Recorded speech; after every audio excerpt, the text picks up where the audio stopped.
Muy buenas tardes a todos nuestros asistentes. Sean bienvenidos a esta sesión conjunta, este webinar conjunto de ALAT, la Asociación Latinoamericana de Tórax, y de la ITF, de la Sociedad Americana de Tórax, donde hablaremos del tema influenza aviar. ¿Debemos preocuparnos? Yo soy el doctor Abelardo Lizondo, soy secretario ejecutivo de la ALAT para este periodo 2024-2026. Y este webinar es un esfuerzo conjunto entre la Sociedad Americana de Tórax y ALAT para hablar de los temas que más nos competen entre países hermanos, y uno de ellos es influenza aviar. Este webinar va a constar de 4 secciones fundamentalmente. Son 3 temas y al último la mesa redonda. El primer tema, que se titula ¿Qué es la influenza aviar?, lo va a impartir el doctor Rafael Rodríguez, que es doctor de medicina en la Universidad de Panamá. Él es el director actual del Departamento de Infecciosas de ALAT, es miembro de ATS, de RS, de ALAT, tiene muchas publicaciones en el área de vacuna, EPOC, neumonía adquirida de la comunidad, y él nos hablará del tema ¿qué es la influenza aviar? Posteriormente, el doctor Adrián Rendón, quien es el presidente actual de la Sociedad Latinoamericana de Tórax, médico internista, neumólogo intensivista de México, que actualmente es jefe de medicina interna del Hospital Universitario aquí en la ciudad de Monterrey, hablará del primer caso de gripe aviar, de influenza aviar en Latinoamérica. Terminando el tema del primer caso en Latinoamérica, quien va a participar en el tercer bloque es uno de los miembros de ATS que tuvo a bien aceptar la invitación, el doctor Marcos Restrepo, que es profesor de la Universidad de Texas en San Antonio, actualmente en el área de medicina pulmonar y medicina crítica en la Universidad de Texas en San Antonio, y él es el actual director de la red INSPIRE, que es bastante interesante, de innovación en ciencias en infecciones pulmonares. El tema que impartirá el doctor Marcos Restrepo es influenza aviar en Estados Unidos. Una vez terminados los 3 temas, haremos una mesa redonda con los 3 ponentes, y ahí les pido a todos los asistentes de favor que vayan vaciando las preguntas que se vayan presentando durante el desarrollo de cada módulo en el chat de este webinar, donde nosotros las podremos leer y posteriormente en la mesa redonda hacérselas llegar a los participantes. Nuevamente, de parte de ALAT y de parte de ATS, bienvenidos a este curso, les agradecemos estar con nosotros, y sin más preámbulos los dejo con el doctor Rafael Rodríguez con el tema que es la influenza aviar. Adelante, Rafael, bienvenido y buena tarde.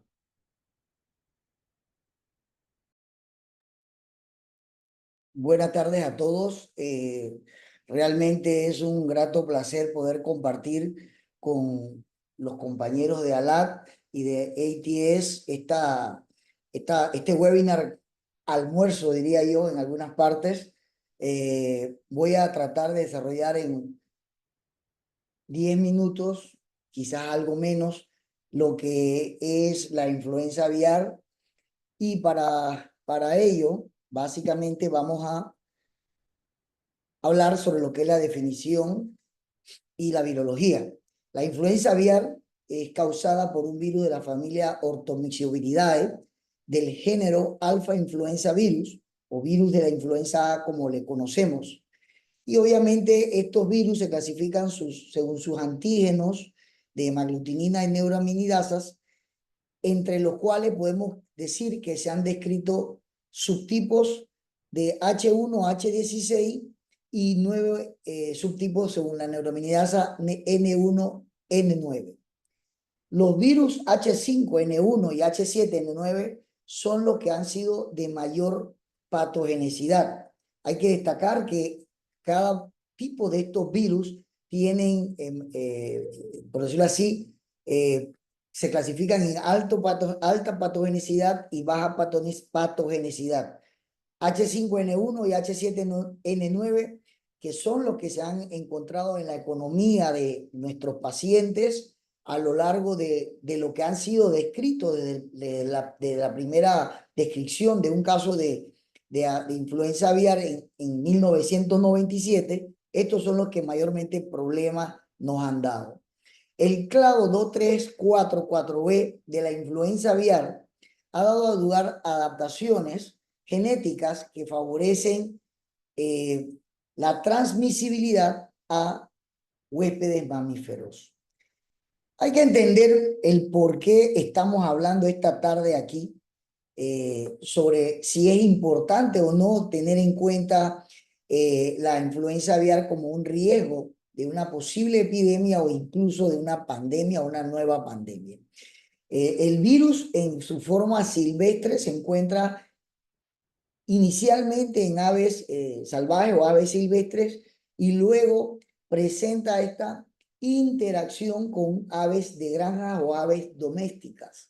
Hoy, en la actualidad, sabemos que este virus, el H5N1, que es el que principalmente nos tiene aquí conversando, ha presentado ya transmisibilidad no solamente entre especies de aves, sino también ha empezado a tener afectación en mamíferos de granja. Por lo menos en Estados Unidos hay ya transmisión evidenciada en granjas de zorros americanos y de bisones, que son animales que se crían para tema de pieles, pero también se ha visto, ya evidenciado, lo que es la transmisibilidad a mamíferos como las vacas lecheras, poniendo en riesgo probablemente a uno de los hospederos como lo puede ser el ser humano.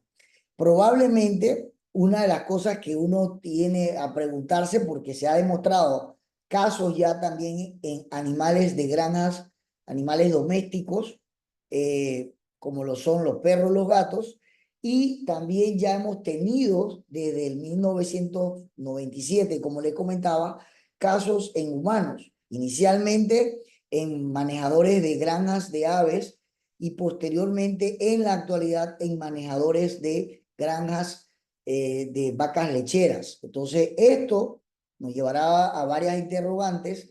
Si ya el virus ha empezado a presentar algunas variantes genéticas o cambios en su estructura que permiten la transmisión a mamíferos, ahora habrá que pensar si ya puede haber transmisión entre especies mamíferas o entre misma especie, por ejemplo, hombre a hombre, o que podría ser lo que nos podría poner en peligro por ser un virus de alta contagiosidad. ¿Qué podemos hablar así brevemente de la epidemiología de la gripe aviar? El primer caso se describe allá en 1997 en Hong Kong.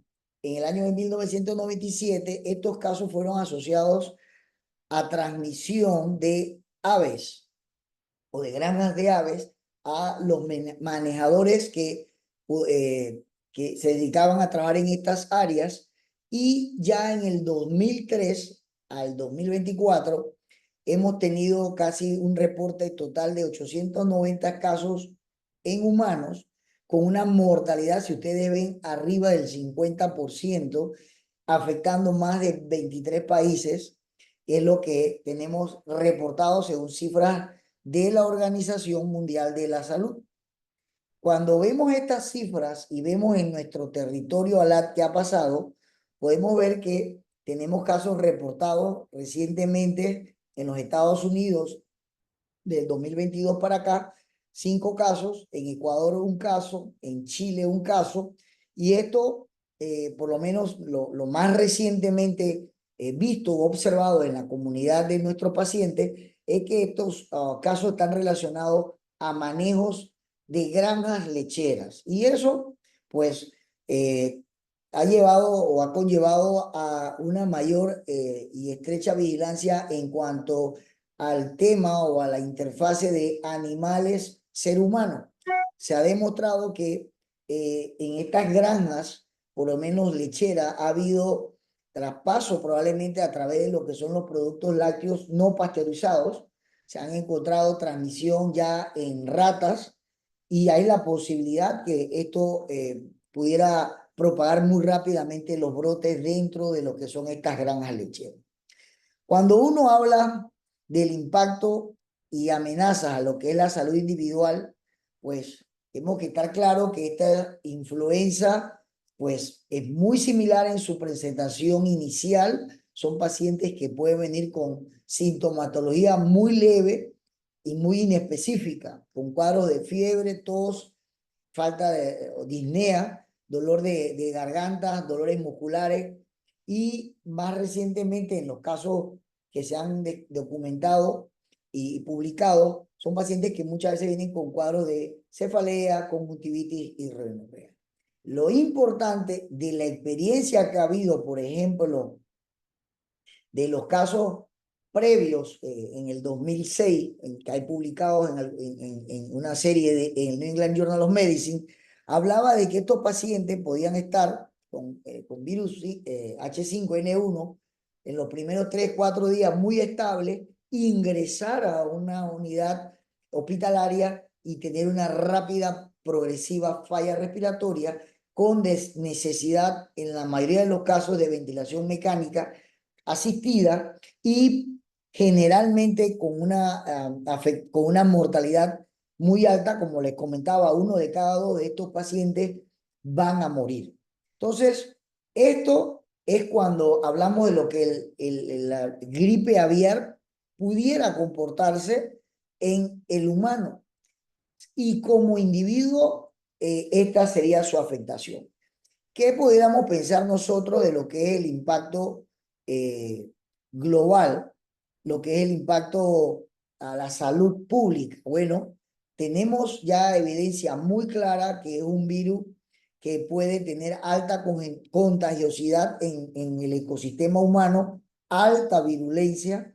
Estas mutaciones que más recientemente ha desarrollado el virus le están permitiendo cohabitar en mamíferos, cohabitar en el humano y probablemente podamos ver prontamente facilidad de transmisión entre humanos. Esto es una manera de teorizar lo que pudiera ser esta amenaza. El otro detalle que hay que analizar en cuanto a la influenza desde el punto de vista de la salud global o salud pública es que ya el virus se encuentra en ecosistemas o en reservorios muy cercanos en diferentes especies y en reservorios que son colectivos de bastante importancia. O sea, estamos hablando de no solamente granjas avícolas, granjas lecheras, sino también granjas de otro tipo donde hay mamíferos que se utilizan para otros fines, pero que incluyen al ser humano o al hombre como parte de ese ecosistema.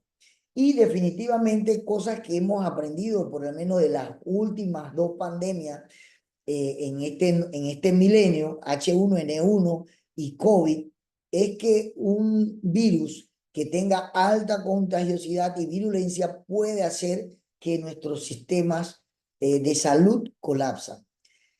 Aquí hay un punto importante. El virus aviar o la influenza aviar tiene un impacto económico importante.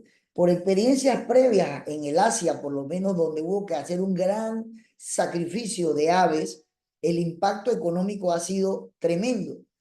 Ahora, hoy en día, el tema de las autoridades de agricultura en Estados Unidos y Canadá también ven con mucha preocupación el tema de que si hay afectaciones a granjas lecheras y sobre todo hay un tema que tenemos que ver, es el tema de la seguridad alimentaria, que se pudiera poner también en un tópico de riesgo. Probablemente nosotros como médicos del área de la respiración estaríamos más enfocados a lo que pudiera ser el colapso de nuestros pacientes.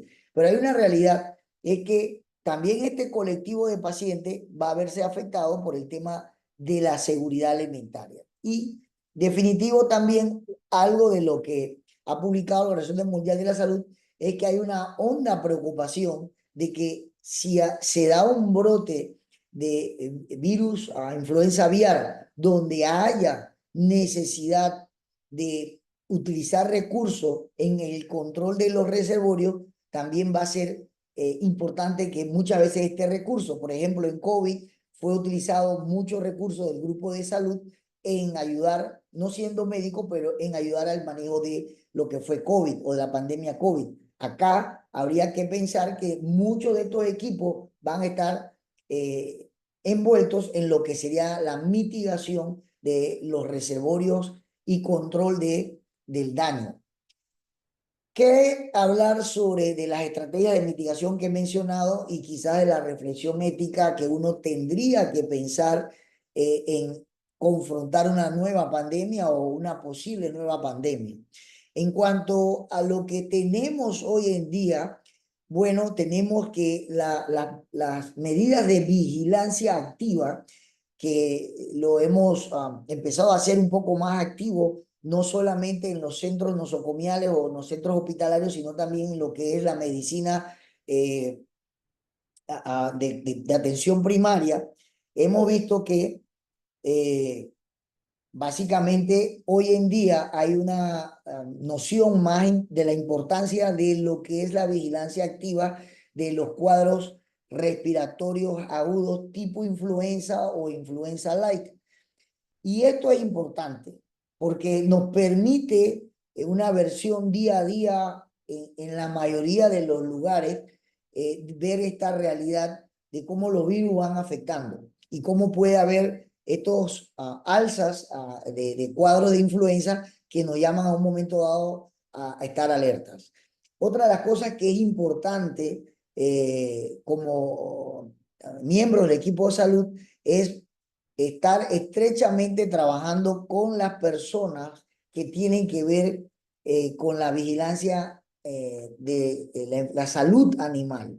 Esto es algo que después de la pandemia creo que también ha cogido mucha importancia. Hay más sensibilidad, que estamos expuestos a nuevas emergencias de virus e igualmente a nuevos reemergencia de virus que hemos tenido en el pasado y de los cuales la mayoría de las veces, si uno ve la historia de lo que han sido las pandemias, generalmente ha sido de un reservorio animal que ha creado un camino hacia el ser humano. En cuanto a la responsabilidad o la reflexión ética, yo invito dentro de lo que es la influenza aviar a pensar que también tenemos que llamar al debate sobre la responsabilidad de los gobiernos como instituciones del Estado en la prevención de las pandemias. Generalmente las pandemias nos han agarrado por sorpresa. Básicamente COVID no fue la excepción y hubo mucho estrés en cuanto al manejo, tanto de la parte que veía paciente, la parte que se estaba enfocada al manejo clínico hospitalario, con, con respecto a la gente que manejaba la información y con respecto a la gente que tomaba decisiones. Entonces yo creo que ese trabajo armónico nos tiene que llevar a una reflexión ética importante en nuestra práctica como equipo interdisciplinario de salud. Y otra cosa que nos va a tocar ver probablemente si tuviéramos ante una nueva pandemia, es que vamos a ver un paciente más empoderado, más nutrido de información y mucho más reacio a medidas que fueron tomadas, por ejemplo, de la experiencia de COVID. Muchas medidas fueron tomadas muy ligero, con poca evidencia o con poco sustento, y luego tuvimos que ir retomando. Entonces, tenemos una población bien empoderada de la información, muy vigilante, y tenemos un ecosistema agresivo.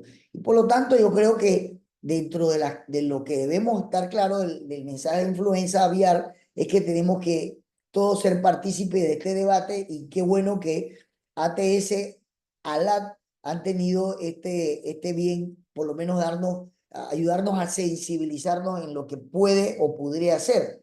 Porque la realidad, si hay algo que a mí siempre me gusta aportar, es que si uno ve la historia de los momentum de las pandemias, los episodios han ido acortando y vemos que las pandemias cada vez se hacen mucho más cortas en periodos de tiempo. Y de estar a la sombra de esto, pues vamos a tener que estar mucho más aplicados en cuanto a la vigilancia activa, mucho más a la luz del conocimiento, de la tecnología, del desarrollo de vacunas. Afortunadamente para influenza aviar ya hay la disponibilidad en plataforma de poder hacer las vacunas. El tema es cuándo hacerla o cuándo tomar la decisión de empezar a manufacturar. Y está claro que los pacientes en el futuro van a estar empoderados de información y van a estar mucho más alertas e incluso agresivos a las decisiones que tengamos que tomar. Para aquí terminar y dar paso al siguiente conferencista, al doctor Rendón.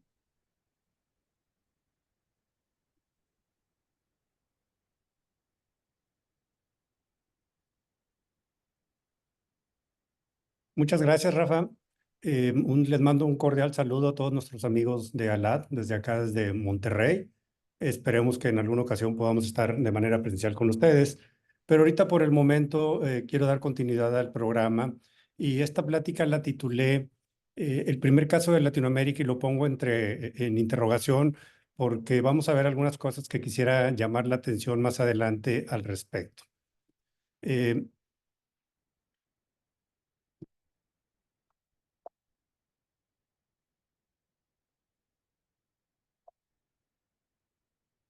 Este comunicado que salió el 5 de junio de este año que hizo la OMS, pues nos puso en alerta a todos.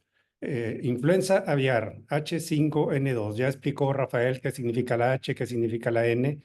Pero aquí lo interesante de todo esto es que se comentó como el primer caso documentado en seres humanos con el N2, porque previamente lo que se había reportado era con N1.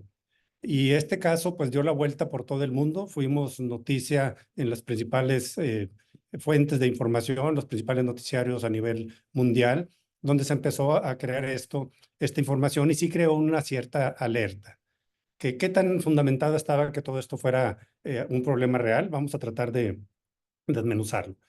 Este caso entonces fue un caso que se hizo en México, que fue reportado por las autoridades mexicanas, y el reporte fue más o menos un mes después de que se tuvo el caso, porque hubo un tiempo de latencia en lo que se pudo documentar si este paciente tenía una influenza común y corriente o era realmente una influenza aviar H5N2.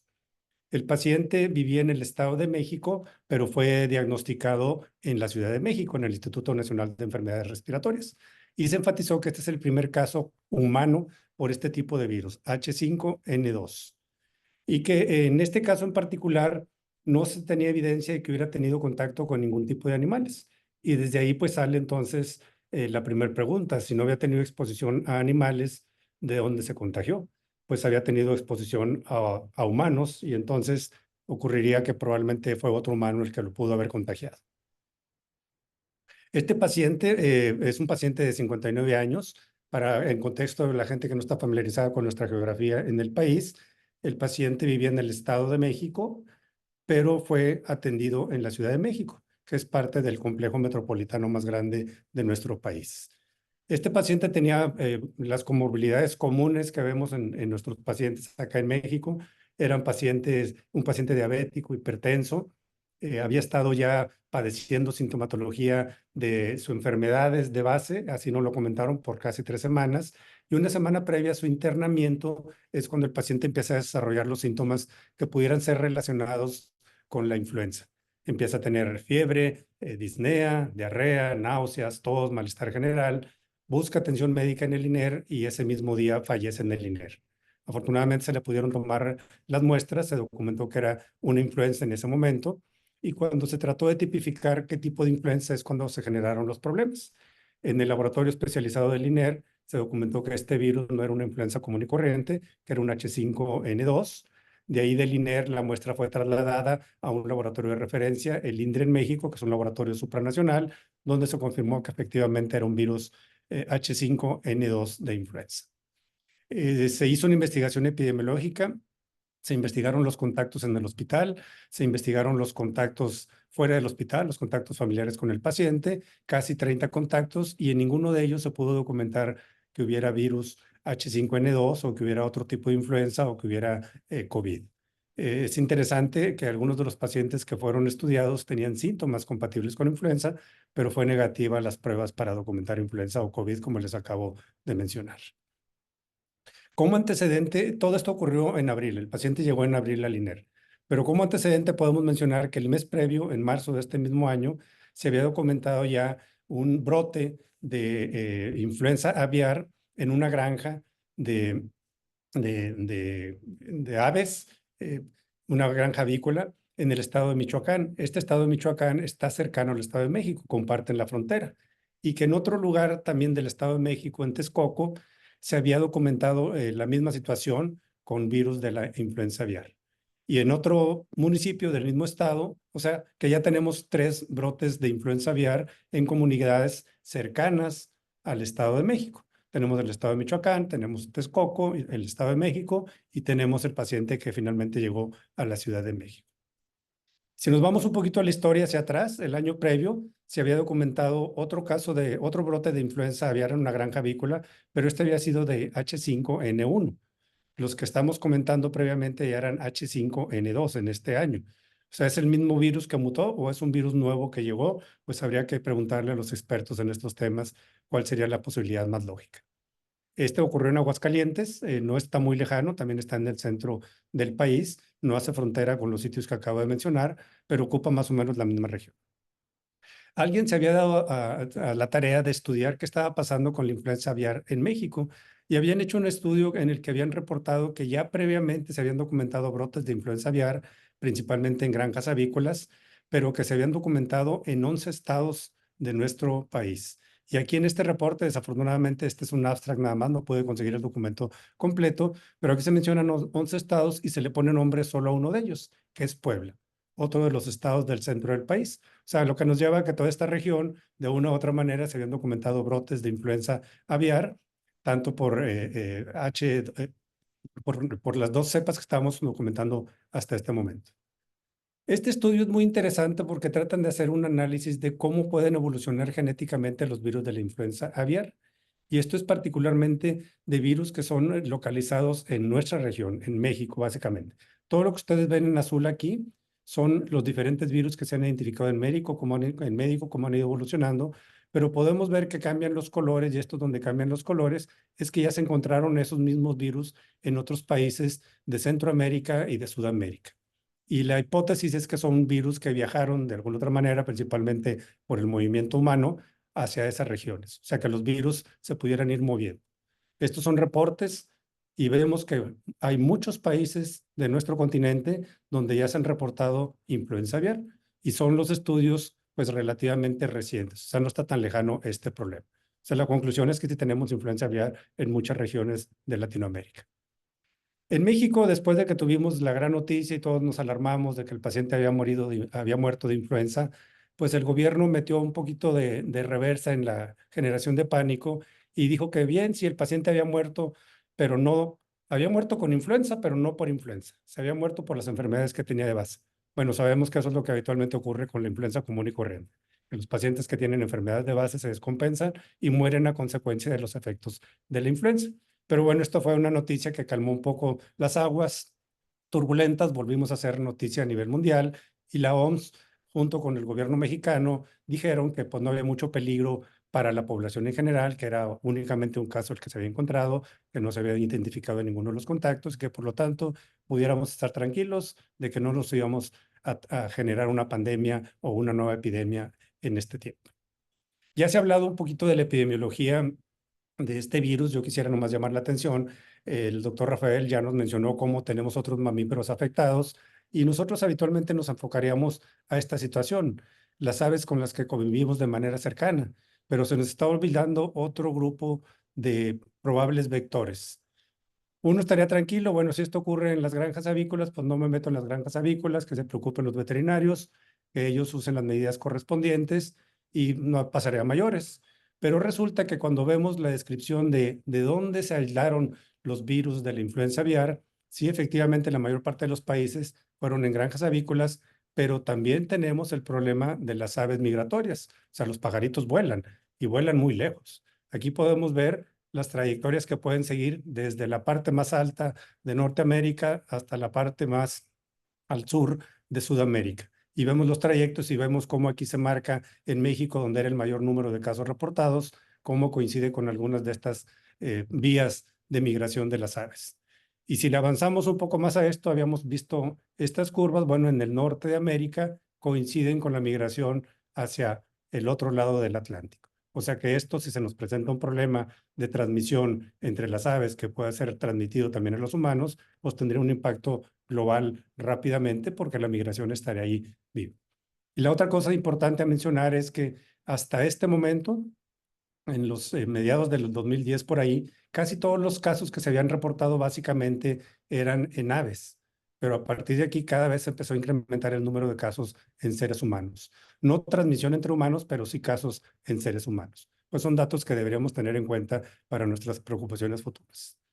Y en esta noticia del Time recientemente publicada, pues llaman a la atención de que si ya es tiempo que nos empezamos a preocupar por la influenza aviar y también toman aquí la viruela del mono, el Mpox, y pues llama la atención lo que está ocurriendo en Estados Unidos, que seguramente el doctor Restrepo nos hablará más en detalle, que a principios de año tenían solo 3 casos, pero que últimamente se incrementaron a más casos, y ya mencionó Rafael la alta mortalidad que se ha reportado con este tipo de influenza en los seres humanos. Entonces, ¿deberíamos preocuparnos por la influenza? Vamos a tener que tomar medidas cuando atendamos a cualquier paciente con influenza, mientras no sepamos qué tipo de influenza tiene. Esperemos que no tengamos que llegar a lo que vivimos recientemente y que por el momento solo tengamos que tener los cuidados generales de lavarnos las manos y preocuparnos de no contagiarnos de secreciones respiratorias y que podamos seguir yendo muy tranquilos al Kentucky Fried Chicken. Y dejo aquí la ponencia para que continúe con nosotros el doctor Restrepo y nos dé más información de lo que está pasando en su país.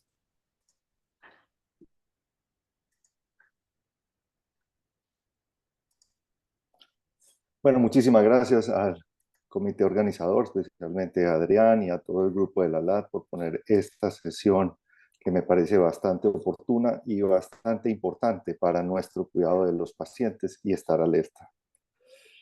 Voy a compartir con ustedes en los próximos minutos cuál es la visión desde el punto de vista de Estados Unidos en el problema que representa actualmente. Y espero que al final de esta charla haya un mejor entendimiento acerca del problema de la influenza aviar en los Estados Unidos. Si miramos históricamente lo que viene pasando con el virus de la influenza aviar, y especialmente este que mencionó Rafael, tan importante del altamente patógeno con esta alta mortalidad y el subtipo H5N1, vemos que ha sido un proceso durante el tiempo que ha afectado con diferentes tipos de virus a la humanidad.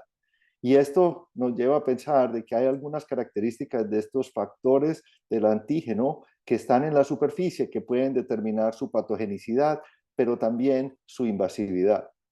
Es por eso que tenemos que entender que esta reorganización genética es un proceso que ocurre cuando 2 virus coinfectan a la misma célula y se entrelazan intercambiando los genes, llevando a la creación de un nuevo virus. Se estima que alrededor del 75% de todas las enfermedades infecciosas que pasan en los animales, en las personas, viene de los animales, especialmente de la vida salvaje. Es por eso es que el programa en Estados Unidos y alrededor del mundo tiene un programa de vigilancia que tiene un impacto bastante importante para determinar cuáles son los virus circulantes y cuáles pueden llevar a catástrofes. Es por eso que entendemos que el H5N1, el virus de la influenza altamente patógeno, que se encontraba en las 2 últimas décadas, estaba principalmente distribuido en zonas de Europa, África y Asia, pero no había llegado a América. Fue hasta 2020 cuando se reporta el caso inicial del epicentro en Europa, donde se determina que el virus es una influenza H5N1 del clado 2344B, pero solamente aparece en Estados Unidos hasta finales del 2021. En este momento, en el 2023, empieza a haber unas características que impactan el mundo, llevando a la desaparición de ciertas especies en vía de extinción. Estos hallazgos fueron principalmente localizados en los pelícanos peruvianos del Perú, con más de 14.000 muertes, los pingüinos de la Antártica, conocidos como Humboldt, 2.800 muertes, los leones marinos en Sudamérica, más de 24.000 muertes, y los elefantes marinos suramericanos en más de 17.000 muertes.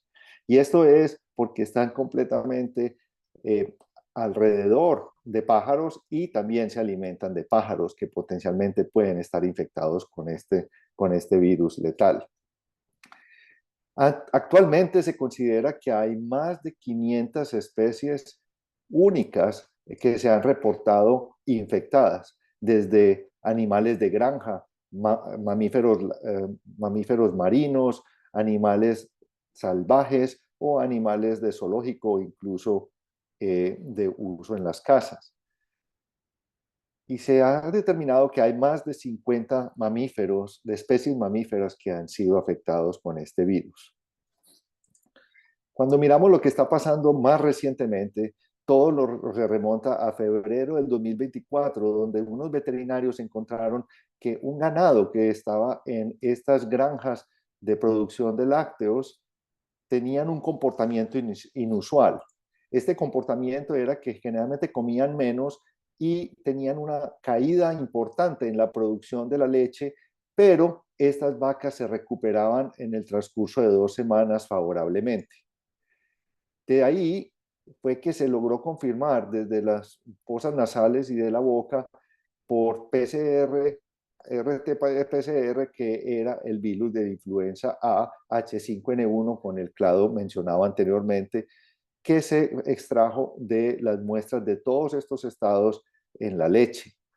Esto creó que hubiera una epidemia de muchos estados que estaban afectándose en este mismo momento. El primer caso en el que se encontró que había un virus de influenza que llegaba a las vacas fue en esta ocasión, en el que se podía confirmar el virus, y esto facilitó que posiblemente hay un contacto directo con las aves en las que estos animales viven en estas granjas y a su vez con las granjas avícolas. Pero también empezaron a afectar otros animales que vivían en estas granjas con un grado de severidad bastante diferente. En estos pajaritos y en las gallinas y en todas las granjas avícolas, como en los gatos, la mortalidad era muy alta a comparación de lo que se observaba con el ganado vacuno.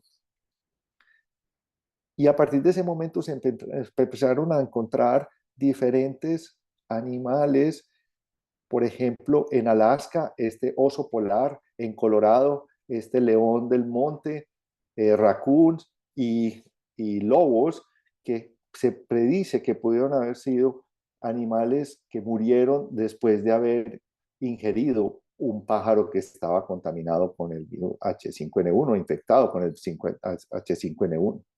Esto llevó a que de pronto lo que estaba pasando fue una cadena de contagio que pasaba desde los aves a las vacas, de las vacas a las vacas, de las vacas a las aves de corral, a los gatos y posteriormente a los humanos. Sin embargo, no fue hasta abril 1 del 2024 donde se reporta el primer caso de un paciente que trabaja en una granja que produce leche, y se presentó con una conjuntivitis bilateral que posteriormente se mejoró y no desarrolló complicaciones importantes. A partir de eso surge la posibilidad de que este mecanismo de transición es por contaminación del virus vivo cuando se alimentan estos animales que tienen el virus, ya sea en la nariz, en la boca o en los ojos, y después esto lleva a un contacto directo a las personas al tocarse la cara o los ojos, o directamente con un contacto con la leche que estaba contaminada y todavía no estaba pasteurizada, que podía llevar a la presencia de este virus en estas personas afectadas, que fueron cada vez más frecuentes. Y como lo presentó el doctor Rendón, también sucedió exactamente lo mismo en los trabajadores de las granjas avícolas. La gran diferencia de este virus H5N1 con el reportado en el 2006, que era el clado 222, es que no se reportaron ninguna transmisión de ganado vacuno a ganado vacuno. Y en este caso se está observando otras vacas en las mismas granjas, trabajadores que trabajan en las granjas de productores de leche, gatos, raccoons o o otros pájaros, y adicionalmente la transmisión a través de la leche que no ha sido pasteurizada. Se determina que en este momento la situación actual para agosto 16 de 2024, según los reportes del CDC, es que el virus influenza H5N1 ha sido detectado en casi 10.000 pájaros salvajes, ha afectado a más de 100 millones de las granjas avícolas y particularmente a todas estas altas productoras con estos animales, y a las granjas que producen leche, 191. Se ha encontrado que 48 estados de los Estados Unidos han reportado epidemias de ganado vacuno, y hasta ahora solamente hay 3 estados que han demostrado una influencia de las vacas productoras de leche. En los humanos se han evaluado 43.000 personas que han tenido algún tipo de exposición o que trabajan en estas áreas de alto riesgo, y se han monitorizado más de 4.500 personas después de una exposición, ya sea a la leche, al ganado vacuno o al ganado vacuno o aviar. También se han encontrado 230 personas que han sido evaluadas después de la exposición, pero hasta ahora solamente hay 13 casos humanos, ninguno de ellos ha fallecido. Esto lleva a que, si entendemos el ciclo de las aves salvajes afectando las aves que se encuentran en los corrales y en las granjas de producción de leche como los otros mamarios, podemos encontrar de que hay una diseminación bastante grande en las aves salvajes, en las áreas de aves de corral es una diseminación esporádica. En el ganado vacuno productor de leche hay una epidemia que está sucediendo en varios estados, y en los mamíferos se considera todavía una infección esporádica. No se ha encontrado una diseminación de persona a persona, y en este momento el CDC declara que el problema del H5N1 con estas características que hemos discutido hoy es un problema de salud con un riesgo considerado bajo. Con esto quiero concluir que el H5N1 es un problema que está realmente en nuestras aves salvajes y de corral en este momento, produciendo en las granjas productoras avícolas y productoras de ganado de leche con ganado vacuno. Hay casos en humanos, pero todavía estos casos no se han reportado en una manera directa, y todos parecen ser relacionados con el trabajo. Parece ser un problema más ocupacional en este momento. Se considera que el riesgo es considerado bajo, pero hay una vigilancia y un monitoreo constante, no solamente en las personas que están expuestas a estos animales, lo que nos puede llevar a que sea un problema de salud pública a nivel más generalizado. Con esto quiero dejar la frase de Benjamin Franklin, que decía: al fallar en prepararnos, nos preparamos a fallar. Por eso estoy muy contento de que se haya realizado esta sesión, y muchísimas gracias nuevamente por la invitación.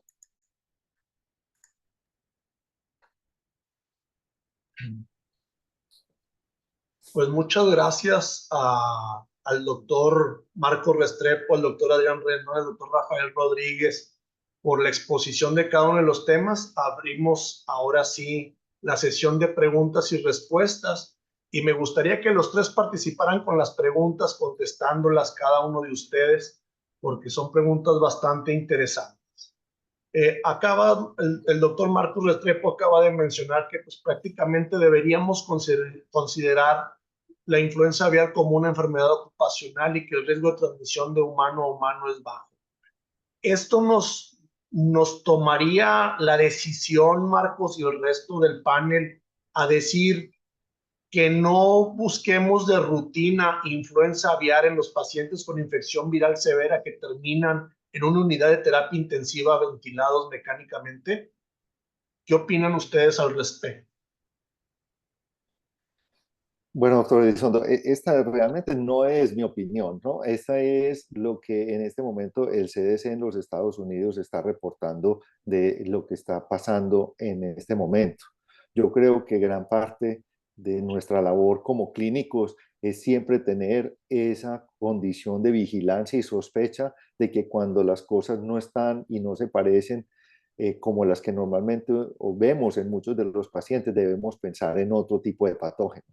Con esto quiero decir que si yo veo ahora en esta época de invierno un paciente que llega con una influenza tipo A, lo más seguro es que si no tiene, pongamos los factores de riesgo, yo simplemente me voy a quedar contento con el panel respiratorio que le voy a hacer. Sin embargo, si hay un riesgo que se pueda asociar con alguna de las cosas que hemos comentado en esta sesión, podemos pensar de que de pronto habríamos que llegar un poquito más allá.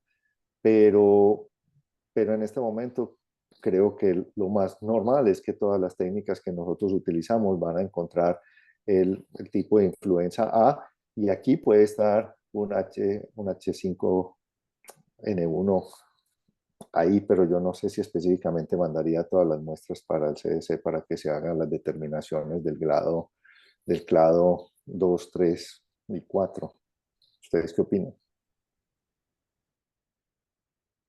Adrián, Rafael, ¿qué opinan al respecto? Pues tomando el caso que ocurrió aquí en la Ciudad de México, Abelardo, digamos que el diagnóstico se hizo de casualidad. O sea, al paciente le diagnostican influenza y se manda la muestra para ver qué tipo de influenza era una influenza A. Lo quieren tipificar y no pueden tipificarlo y entonces tienen acceso en ese centro a un laboratorio de alto nivel donde pueden hacer la tipificación. La hacen, se encuentran que no era nada de lo habitual, que era un virus totalmente inusual, el primer caso en seres humanos. Se manda a un centro de referencia y se corrobora. Hacer eso en todos los nuevos casos sería sumamente complicado, pero yo estoy de acuerdo con Marcos, que si un paciente a lo mejor aquí en Monterrey nosotros no tendríamos ese problema, pero yo creo que viendo la geografía que les mostré, en esas regiones, pacientes con cuadros que no puedes saber muy bien exactamente qué tipo de influenza es, sí vale la pena ir más allá y buscar de manera intencionada la determinación hasta donde se pueda de esos pacientes. No solo por el caso del paciente, porque el tratamiento pues, puede ser el mismo que una influenza común y corriente, sino por el contexto epidemiológico que tendríamos que contener. Rafa, al respecto, algún comentario? Yo quiero también hacer acopio de una publicación del doctor Eric Rubin, uno de los editores del New England, y es interesante, yo coincido, creo que hoy en día tenemos la tecnología para rápidamente la búsqueda activa de etiología, solo en aquellos casos que uno vea que la cosa pueda tener un factor de riesgo o no vaya evolucionando como lo que esperamos, hacer una búsqueda activa es importante. Yo creo que es importante desde el punto de vista de que nos va a permitir también tomar decisiones en un momento dado en cuanto a vacunación. O sea, yo creo fundamental que si podemos detectar tempranamente una alza a este tipo de virus, ¿verdad? Quizás en algún momento vamos a poder tener una intervención mucho más temprana. Si no hacemos búsqueda activa en estos casos selectos, porque como lo dijo también el doctor Marco, ha habido casos que solamente tuvieron rinoconjuntivitis. Creo que hay uno de los últimos casos que se publicó en el New England Journal hablaba de eso, que el paciente solamente tuvo rinoconjuntivitis, se manejó como una influenza convencional y el paciente fue bien. Sin embargo, yo creo que sí hay que pensar que aprovechar la tecnología que tenemos y sí buscarlo cuando hay la necesidad, sobre todo porque va a llegar un momento, si hay que tomar una decisión en cambio de vacuna, pues tener esa disponibilidad de data. Marcos, ¿querías comentar algo al respecto? Sí, yo creo que la situación podría cambiar dramáticamente donde se reporte un caso de persona a persona. Ahí yo sí creo que la situación podría ser muy diferente y la historia lo ha demostrado múltiples veces, que eso ha pasado con muchos de los otros virus zoonóticos que nosotros podemos encontrar. El problema es venir a decir en este momento con la información que nosotros tenemos es debemos alarmarnos realmente para venir a crear una especie como de pánico, como el que se pudo haber formado en algunas cosas con otras circunstancias, o realmente debemos manejar esta situación como la situación que realmente se está tornando, ¿cierto? Que es un problema bastante grave en el sistema de nuestros animales, al que estamos alrededor en completamente contacto directo con muchos de ellos, pero que potencialmente estos virus pueden cambiar y pueden cambiar completamente la historia. Y ahí completamente cambiaría mi respuesta a venir a decir, hoy, por Dios, claro, tenemos que estar pensando en todos estos cosas, pero también creo que con lo que sabemos hasta ahora del H5N1, estoy con la práctica que sugirió Adrián, es que tenemos las mismas medicinas y a nivel de salud pública tendríamos algunas vacunas que potencialmente podrían tener un uso, pero ¿cómo las vamos a distribuir? ¿A quién se las vamos a dar? ¿Se las vamos a dar a las personas que tienen más alto riesgo o se las vamos a empezar a dar a todo el mundo porque tenemos el susto de que esto va a pasar? Entonces también hay que racionalizar un poquito los recursos que tenemos para poder ofrecer el mejor servicio, ojalá el más seguro. Marcos, mencionaste ahorita algo muy interesante, lo de las vacunas. Y hay una pregunta con respecto a las vacunas. Las vacunas estacionales que tenemos, que manejamos rutinariamente en toda Latinoamérica, confieren cierta protección contra la manifestación grave de la gripe H5N1. ¿Hay alguna información al respecto?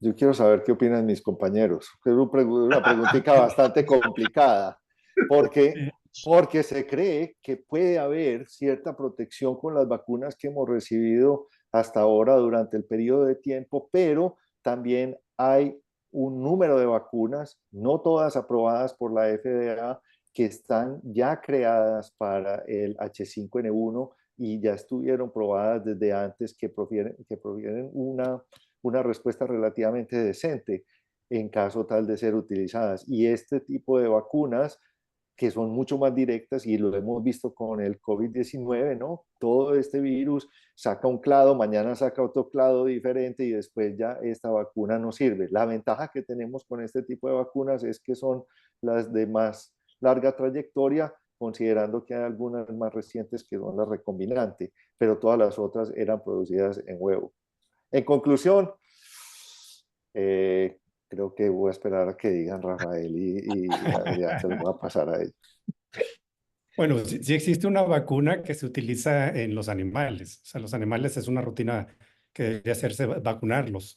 Yo tengo un águila en la casa y no sé cómo lo voy a hacer para vacunarla, a ver si se deja. Pero esas vacunas no serían para el ser humano. Tendremos que tener una vacuna específica que, como dijo Marcos, se tiene para en caso de una pandemia, pero de aquí a que se produzca en masa, como pasó con COVID, pues van a pasar varios meses, no solo en la producción, sino también en la distribución.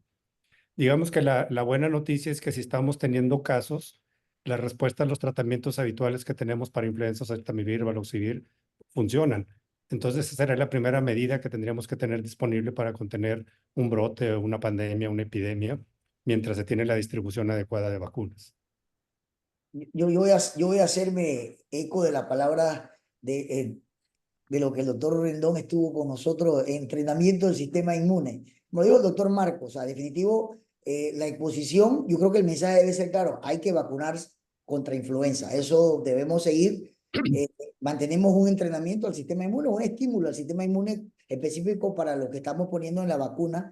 En efecto, hoy en día existen algunos candidatos para H5N1, sin embargo, tampoco se ha tomado la decisión porque es una decisión de salud pública en un momento dado, como dijo el doctor, la inversión que tendríamos que hacer, y es un virus que también puede cambiar su genotipo y cambiar su variante o subvariante del mismo, por lo cual entonces las vacunas deberían ser específicas, deberían tener validez. Así que yo creo que el mensaje ahorita, seguir vacunando contra influenza, mejorar nuestras coberturas en adultos. Nosotros en Latinoamérica, la cobertura, a diferencia probablemente de los Estados Unidos, que creo que también son más bajas ahora, en Latinoamérica las coberturas para influenza andan 40% nada más. Son números muy bajos y definitivo que hay que educar en cuanto a la vacunación. ¿Algún otro comentario al respecto? Muy bien. Adrián, nos preguntan, ¿cuál fue la causa directa de muerte del caso reportado aquí en México de H5N2? Pues el reporte oficial es que se murió de las enfermedades de base, pero las enfermedades de base no tendrían por qué ocasionarle disnea al paciente, a menos que hubiera tenido edema pulmonar por la hipertensión, insuficiencia cardíaca, si hubiera infartado alguna otra cosa. Pero si él llegó por disnea, pues a mí lo que me señala es que tenía una complicación respiratoria baja, o sea, una neumonía. La influenza sabemos que provoca neumonía. Si realmente no se quiso manejar el término, si decimos neumonía, ya sabemos el pánico que se va a generar, pero bueno, esa es la explicación más razonable porque un paciente muere en 24 horas en un servicio que tiene todos los recursos para tener a un paciente severamente enfermo. Ahorita mencionaron los tres en forma muy somera el tratamiento y una pregunta va dirigida al respecto. Con los antivirales que tenemos contra influenza, ¿hay alguno que pudiera resultar mejor en cuanto a efecto terapéutico comparativamente con el resto?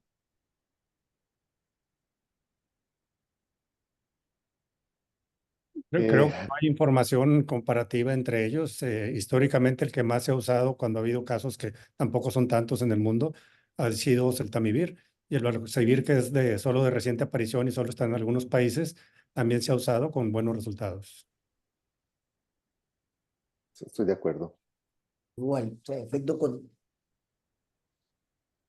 ¿Cuál sería el mensaje final que ustedes darían a la audiencia?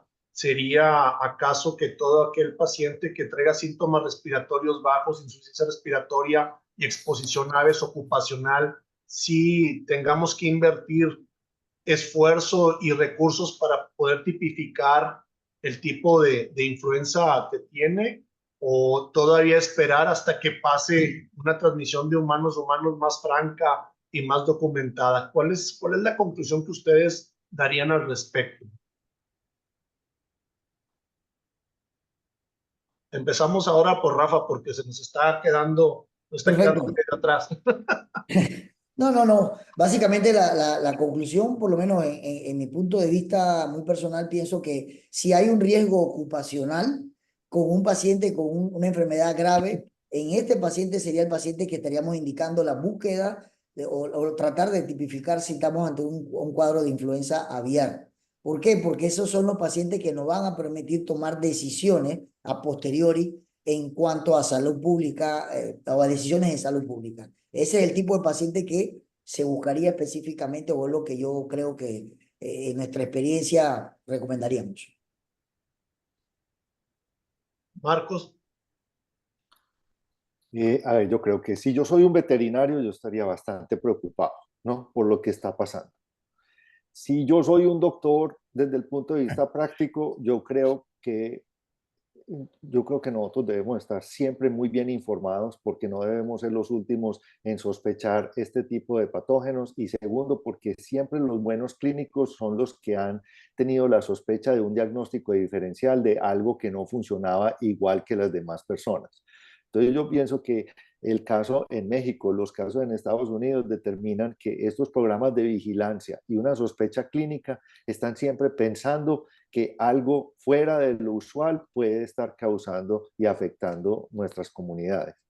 Entonces yo pensaría que en este momento deberíamos aprender y mantener un momento de alerta, saber que las medicinas que tenemos más o menos nos sirven, hacer mucho énfasis en la vacunación, que yo creo que todo lo que se pueda prevenir y saber que hay ciertas alternativas que en caso tal de que nuestra comunidad esté afectada, hay ciertas alternativas desde el punto de vista preventivo en la comunidad que nos pueden ayudar.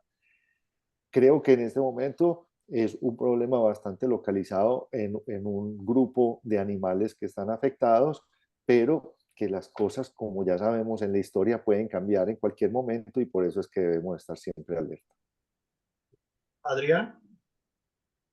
Sí, yo creo que aquí hay una situación un poquito diferente a la que vimos en COVID. O sea, COVID, la letalidad que teníamos de un 4-8% a nivel mundial, pues no tiene comparación contra la letalidad que se ha reportado por H5N1, que es alrededor del 50%. En COVID se moría el ser humano y se moría con el virus. Acá el problema es que los animales se mueren con el virus, pero llega otro animal y se lo come y se lleva el virus para otro lado. Entonces el problema se puede seguir magnificando. A mí me hubiera gustado que cuando las autoridades de salud dijeron que no había problema para la población, cuando se reportó el caso aquí en México, hubieran dicho, pero nos estamos preparando para el futuro en caso de que se requiera intervenir. Eso les faltó completar en su anuncio. Entonces yo creo que sí hay que seguir atentos. Probablemente en nuestro grupo vamos a ser los primeros en ver este tipo de casos graves. La mayor parte de los casos leves no van a llegar con nosotros. Y cuando tengamos la sospecha, el caso que se documentó en México aparentemente no tenía exposición con ningún animal. ¿De dónde se contagió? Pues debió haber sido de un humano. Si no fue de animales, fue de un humano. Es una suposición lógica acerca, no tengo ninguna evidencia. Pero por lo tanto, vuelvo a enfatizar que sí tenemos que estar atentos en los casos, como dice Marcos, así medio raros, que hay algo que no me gusta, que no, qué está pasando con él. Una, O que se repiten bastante, ¿no? En la mitad del verano, nosotros empezar a ver mucha influenza en la mitad del verano sería bastante inusual. Pero yo creo que nosotros estamos viendo la película hoy con el que está apenas empezando. Todos estos casos son en los últimos 3, 4 meses, o sea que esto es bastante reciente. La pregunta es qué va a pasar en el transcurso del año, cuando llegue el invierno, qué va a pasar cuando estemos más confinados adentro. Yo creo que eso es algo que determina que tenemos que estar en una continua vigilancia. Este es un webinar conjunto entre ATS y ALAT y la pregunta que yo quiero hacer a modo particular es, ¿cuál es nuestro papel en la difusión, en la vigilancia, en el reporte de casos que ocurren en desde América del Norte hasta toda Latinoamérica? ¿Cómo podremos trabajar, Marcos, tú que estás en Estados Unidos, Adrián, presidente de ALAT, Rafa, que eres el director del Departamento Infeccioso de ALAT, cómo poder trabajar, integrarnos para poder saber qué es lo que está pasando en cada uno de nuestros países, tener información expedita y poder tomar a lo mejor decisiones y a lo mejor hasta dictar tendencias de manejo o de prevención. No sé qué opinen al respecto ustedes. Yo voy a comenzar, quiero hacer un comentario que lo puse en el slide.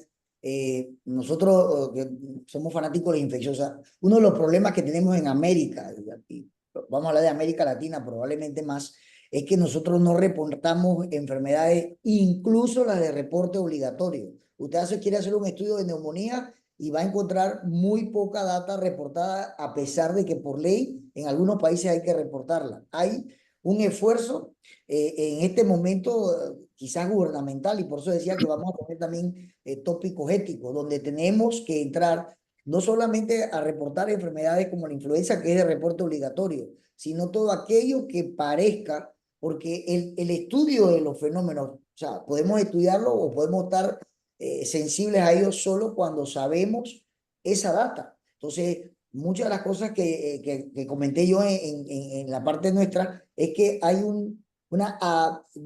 una bicefalía. Hay el clínico que ve el paciente, que no es el encargado muchas veces de hacer esta vigilancia activa epidemiológica, y el que toma decisiones o el que monitorea las curvas epidemiológicas, y no hay esa interacción. Yo creo que es fundamental acá, a futuro, para prepararnos ante cualquier eventualidad, poder compaginar el clínico hospitalario con el epidemiólogo salubrista, o sea, manejar una data única, universal y oportuna. Estoy muy de acuerdo. Yo creo que aquí lo importante de nuestras sociedades es informar apropiadamente y científicamente a la comunidad médica, ¿no? Esta historia de las redes sociales, de mala información, de un pánico masivo, no tomen leche, no coman pollo, no coman nada, esto es un peligro bastante grande y ya se ha visto en otros países donde reportan este tipo de casos. Ahora, aquí yo creo que la parte científica es la que nos mueve a nosotros y es la que nos debería de ayudar a informar apropiadamente a nuestras comunidades y a nuestros servidores de salud, informándolos que hay que pasteurizar la leche, mucho cuidado con contactos cuando uno toma o trabaja en una de estas granjas. Lo mismo que está haciendo el CDC a través de las redes sociales es tratar de informar a las personas en zonas rurales que pueden estar expuestas a este tipo de pájaros que están viendo que se están muriendo y que están afectando otro tipo de ecología y su flora y su fauna en su fauna. Entonces, ahí es donde nosotros tenemos que empezar, de que esto generalmente estamos esperando que estas pandemias y estas epidemias todas sucedan en las grandes ciudades, pero realmente este es un tipo de problema que realmente puede afectar las zonas rurales de una manera bastante importante, con un problema de zoonosis bastante alarmante, y esto puede llevar a un cambio en la ecología bastante rotundo. O sea que yo creo que súper importante, reenfatizo lo que y aplaudo que la LAT esté liderando este tipo de sesiones y ojalá le podamos llegar a más personas con la ciencia y darle información lo más verídica que hasta nosotros sepamos, sin inventarnos nada, sino simplemente como debe ser. Sí, Adrián, Abelardo, yo creo que lo que estamos haciendo el día de hoy es algo que debemos mantener. O sea, la idea de presentar un tema, un tópico de interés global, no solo para los neumólogos, sino para todo el mundo, para la comunidad en general. La idea es revisar qué evidencia tenemos, comentarla entre nosotros, transmitirla y mantener a medida que vaya cambiando los datos, la información básica que tenemos ahorita, nuevamente retomar el tema y dar la información como debe ser. Una fuente científica sustentada que sirve para tomar decisiones y que una vez que nosotros nos pongamos de acuerdo, podemos todavía influir en los tomadores de decisiones en salud pública, que ese sería el último paso al que deberíamos aspirar.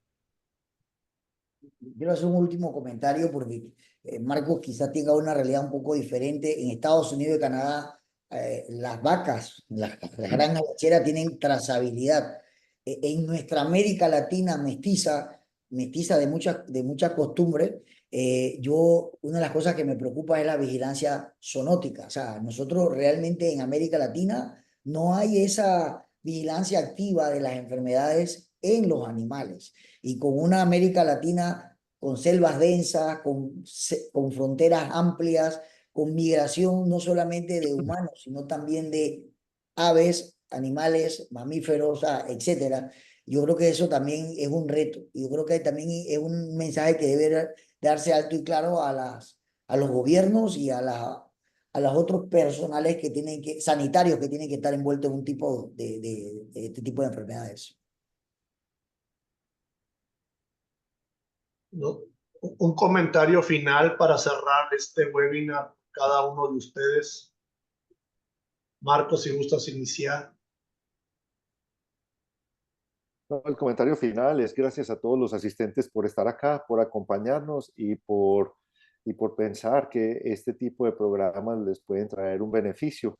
Yo le agradezco muchísimo a la LAT haber invitado a la Sociedad Americana de Tórax y a ellos también por invitarme para poder compartir con tantos amigos estos temas tan importantes para el cuidado de nuestros pacientes. Les deseamos todo lo mejor y Dios quiera que esto no llegue a una repercusión muchísimo peor por el camino por el que vamos.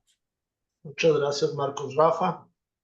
También agradecer a LAT por la designación para este webinar y agradecerle al doctor Marco por su compañía como parte de ATS y creo que pues bajo el liderazgo del doctor Rendón tenemos el compromiso de seguir haciendo este tipo de actividades que son de verdad para mantenernos alerta y a la vanguardia en lo que es salud respiratoria. Doctor Adrián. Sí, yo una petición a todos nuestros amigos que compartieron esta última hora con nosotros, que la información que se presentó aquí sirva no solo para que ellos se sientan más seguros en cómo manejar estas situaciones, sino también que la transmitan en sus núcleos de influencia, que muchos de ustedes son amplios, ayuden a que se difunda lo que aquí está pasando. Este webinar va a estar grabado, va a estar para acceso posteriormente, si alguien lo quiere revisar o quieren invitar a alguien a que lo vea lo podrán hacer con todo gusto. Y agradecerles que nos acompañen en esta hora un poquito complicada. La idea original es que iba a participar con nosotros también ERS y por eso habíamos establecido este horario, pero vamos a ver si en eventos futuros buscamos un horario más cómodo para nosotros. Pues mil gracias a todos los asistentes, mil gracias, doctor Marcos Restrepo, doctor Rafael Rodríguez, doctor Adrián Rendón, y gracias a LAT por invitarme a moderar esta charla que la verdad estuvo muy, muy enriquecedora, que no sea la última, que hagamos muchas y que cada vez tengamos más asistentes y que este sea el parteaguas para tener una relación más estrecha entre todas las demás sociedades hermanas. Gracias, muy buenas tardes y los dejamos con el flyer. No se olviden que el próximo congreso, el año que entra de ALAD, será en la ciudad de Cancún, México, del 9 al 12 de julio. Los esperamos a todos con los brazos abiertos.